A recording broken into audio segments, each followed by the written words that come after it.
Hey guys, hope you had a good weekend as we're back here on this Monday.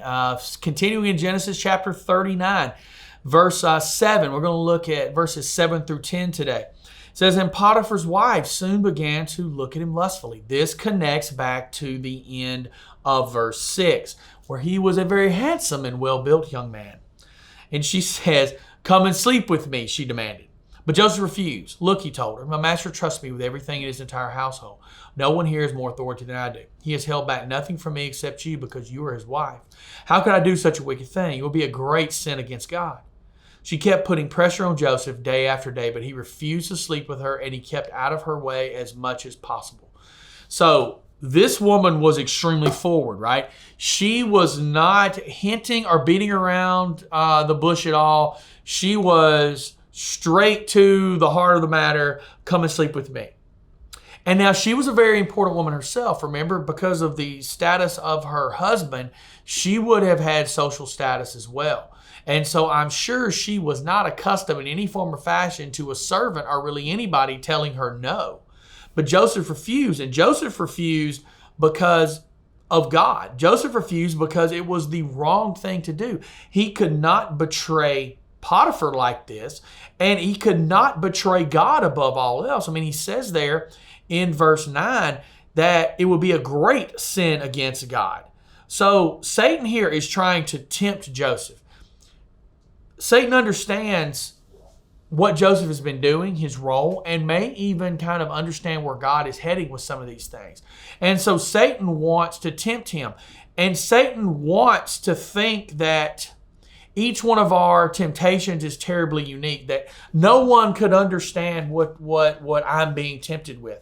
Here's the deal. We all are tempted, and there are so many people that struggle with the same type of sins and things that you might struggle with. So there's people out there that get it, they understand, and God understands. There is no temptation, as it tells us in 1 Corinthians 10, there's no temptation that has overtaken us except what is common among men. So she keeps putting pressure on him, but he refuses, and he even avoids her. He let his faith be known. He kept busy, and he was careful never to be alone with the temptation. Once again, here's Joseph giving us a great example, and that's what we're going to find throughout the rest of the book of Genesis, is Joseph day after day, time after time, account after account, giving us a great example of what to do as Christians. It flows right over into the New Testament. So he openly said, "Can't do it. My faith will not allow it. It's not who I am. It's not what I'm about." Then he keeps busy. When he was being tempted, he kept his mind on something else. Because let's be honest, it had to be tempting for Joseph. I mean, how could it not have been? It had to be tempting for him to do this. But he stayed strong in this through his faith, and then he kept busy. And then he was careful never to be alone with the temptation. He never allowed himself the opportunity to fall to that temptation. That is such a lesson for us. When we know that we are easily tempted by something, when we know there is a sin that we can very easily find ourselves caught up in or fall to, keeping that out from in front of us is so vitally important. You know, I've seen this with so many people. You think you can dip your toe in the water of a sin and it won't really drag you in. It'll just dip my toe in. The next thing you know, you're in the deep end over your head and you're sinking to the bottom.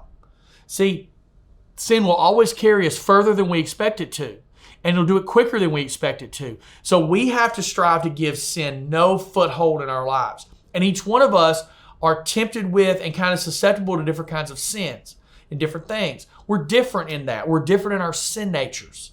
So what may tempt me may not bother you at all, and vice versa. It's back and forth. You know, I'm not really tempted by this particular sin, but this one over here will knock me flat on my back. So I need to understand that about myself, and I need to have checks in place to keep me out of that. I need people to hold me accountable. I need to make sure I'm avoiding certain things. There's certain things I simply don't need to put in front of my eyes because I know where it's going to take me. I got to guard my heart, guard myself. And that's what Joseph does.